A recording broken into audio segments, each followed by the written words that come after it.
Today I am here with my friend Grace. Grace, say hi. Hi. And we are talking about how to get better at posing models when shooting as a beginner photographer.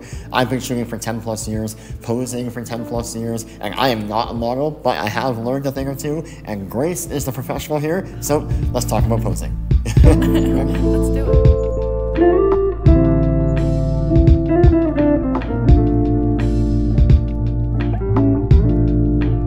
First off, why is posing so important?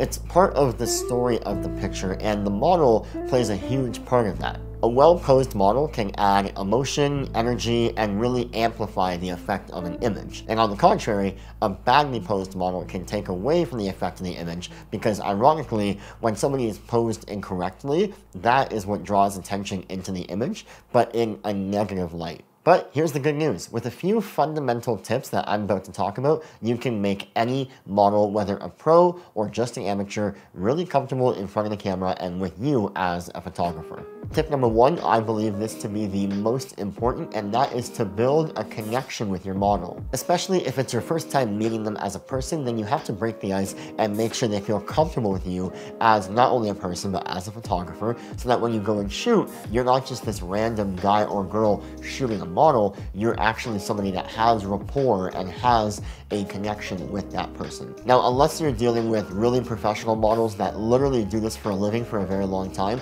most people are going to feel a little bit uncomfortable in front of the camera. So it's good to have a conversation with them, keep their mind at ease, and really keep the energy light. Because if there's one emotion that you can really tell in a poorly posed model, it is stress and anxiety to be in front of the camera. What I like to do is compliment them, keep it silly, keep it fun, joke around, have a very light-hearted energy no matter what the type of photo shoot, because that will keep their mind at ease and ultimately more comfortable in front of the camera. Tip number two is to start with simple poses. Don't go for the overly complicated poses out the gate. You want to start simple, have them adjust just one or two things with their body before getting into more complicated movements. What I like to do typically is tell them to shift their weight to one leg or to relax their shoulders, things like that. But there is a very nuanced way to deliver this messaging to the model, and let me give you an example. Let's take the example of relaxing the shoulders. Let's say the shoulders are way up here when somebody's posing, but you want them to just be like this. Here's two different ways that you could deliver that. You could say, "Can you relax your shoulders?" Or you could say, "Okay, relax your shoulders for me." There's a small nuanced difference between the two, but the second one, I added those words "for me," meaning that it's not their fault, they're not doing anything wrong, I just want them to do something different than what they're currently doing for my picture, for the picture that I am taking, for the angle that I'm at, for any reason that isn't about them doing something wrong. It's a very nuanced thing, but it takes the blame or the pressure off of the model and puts the decision making and the choice onto you as the photographer. You'll hear this a lot if you ever go to a wedding and listen to the wedding photographer. You'll hear them say, "Okay, everyone lift your chin for me. Everyone give me a big laugh." It's all about the photographer and not what the models are doing incorrectly per se. But all in all, tip number two, start with simple poses and then get more complicated as you go along. Tip number three is to use hands effectively. Stiff hands don't always look the best. They can again look very stressed and anxious if the hands are very tight and stiff.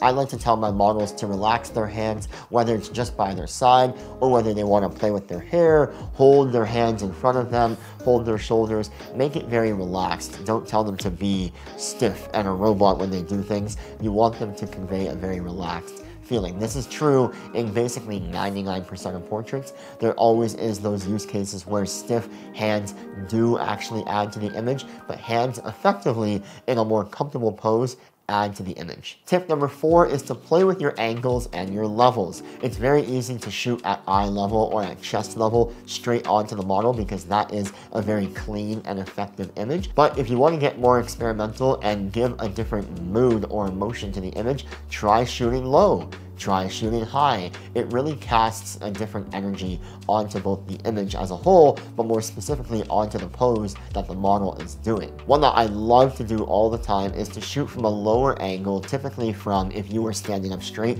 from about your knee height or your thigh height, and point the camera a little bit on an upward trajectory, upward angle towards the model, and have your model elongate their legs, spread out their legs a bit more so that it creates a very long and flattering look to the model. It's not over drastic, it's not like I'm shooting from the floor, but I am getting a bit of a lower dramatic look to the model that actually can give a more powerful feeling to the image than if you just shot straight on. Rule of thumb for angles with models is that shooting low to high will give a more powerful look, and shooting high to low will give a smaller, diminishing look. Neither one is good or bad or better or worse, but it is good to know what makes more sense for the image you're trying to capture. Tip number 5 is to create movement. Now, another thing that you will see a lot in professional models is that they are listening for the camera shutter. They're looking for the flash to go off because naturally, as a professional model, you're going to continue to move.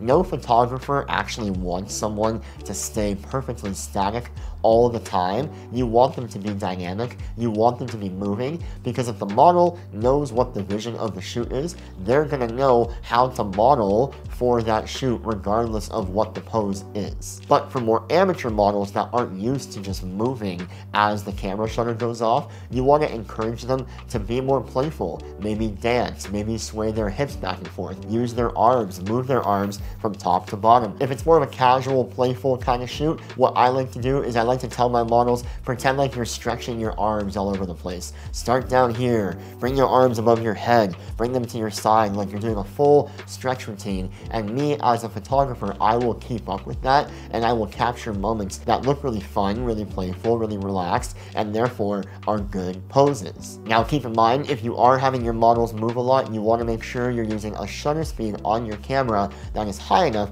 to capture that motion. You can use a lower shutter speed to capture more motion blur for sure, but a higher shutter speed will ensure that you get everything in focus, tack sharp, and you're not missing on what the actual movement or the pose is. Tip number 6 is to use words of encouragement. It's very easy for amateur models to get a bit discouraged if they feel like they're not doing the job correctly for the photographer. So instead of saying things like, let's do this instead, or I don't like how this looks, things like that, you want to gear your verbiage more towards words of encouragement. That's great. How about we try this? Things like that, where you're reinforcing what you've just done. You're not saying it's wrong or bad, but you want to encourage new things, different things. Again, back to my example earlier, taking the pressure off the model and onto you as a photographer. This is very important, especially when dealing with amateur or newer models. And actually, I'll just throw this in there with tip number 6 as well, is that you want to be specific with your directions. As a model, you're so focused on looking good in front of the camera that you need to have very clear direction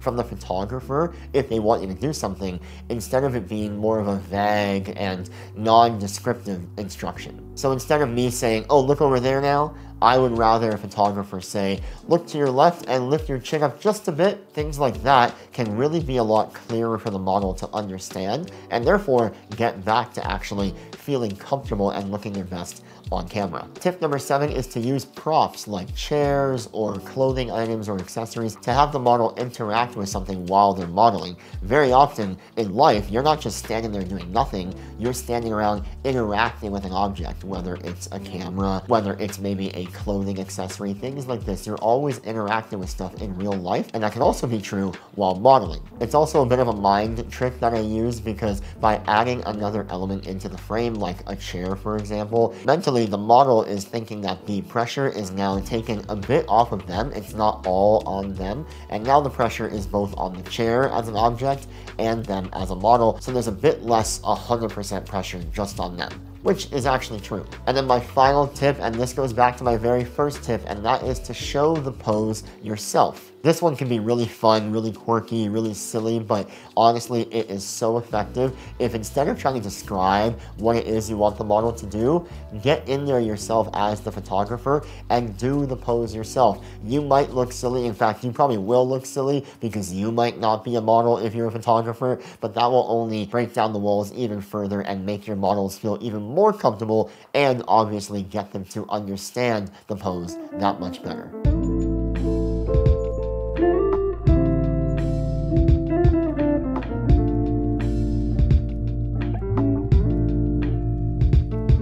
And those are my top tips for when posing models. Thank you guys so much for watching this video. If you liked it, please give it a thumbs up. Do not forget to comment down below what you want to see me shoot more of. And until next time, I will catch you guys in the next one.